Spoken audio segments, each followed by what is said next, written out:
Mr. Speaker, I move to suspend the rules and pass House Resolution 990 as amended. The clerk will report the title of the resolution. House Resolution 990, resolution supporting the officers and personnel who carry out the important mission of the United States Immigration and Customs Enforcement. Pursuant to the rule, the gentleman from Virginia, Mr. Goodlatte, and the gentleman from New York, Mr. Nadler, each will control 20 minutes. The chair recognizes the gentleman from Virginia. Mr. Speaker, I ask unanimous consent that all members may have 5 legislative days within which to revise and extend their remarks and include extraneous materials on H.Res. 990 currently under consideration. Without objection.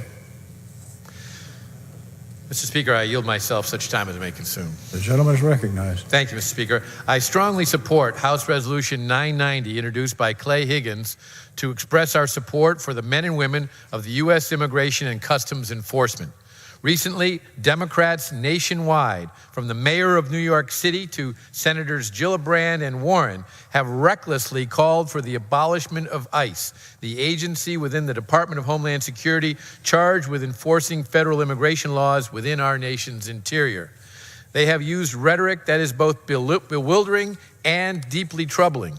New York gubernatorial candidate Cynthia Nixon has gone so far as to call ICE, quote, a terrorist organization, end quote. The Democrat candidate for the 14th Congressional District of New York just yesterday stated, quote, we have to occupy all of it. We need to occupy every airport. We need to occupy every border. We need to occupy every ICE office, end quote. What is remarkable is that these calls would undo what has been our singular bipartisan achievement on immigration of the last 2 decades, the creation of ICE, U.S. Customs and Border Protection, and U.S. Citizenship and Immigration Services. The late Barbara Jordan was one of the most distinguished persons ever to serve in this body.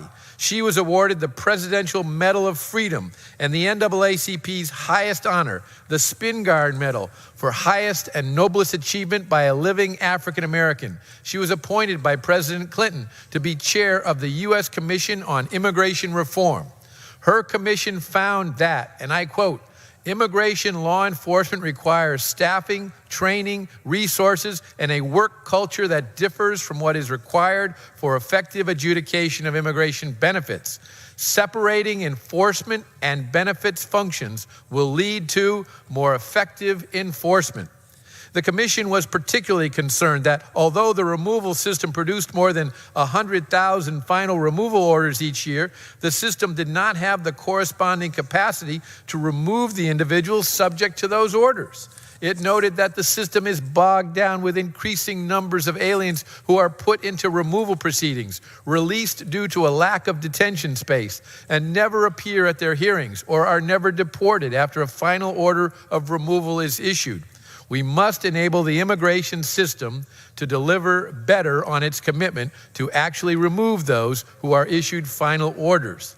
Those are Barbara Jordan's commission's words.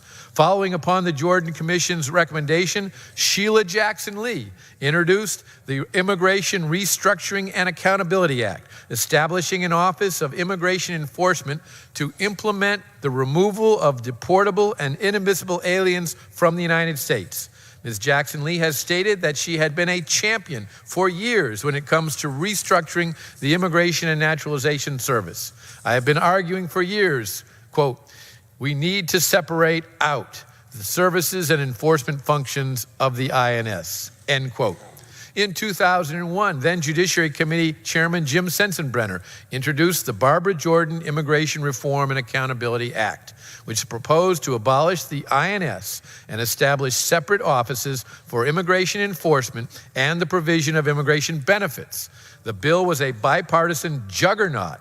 It passed the Judiciary Committee by a vote of 32-2, and this body by a vote of 405-9.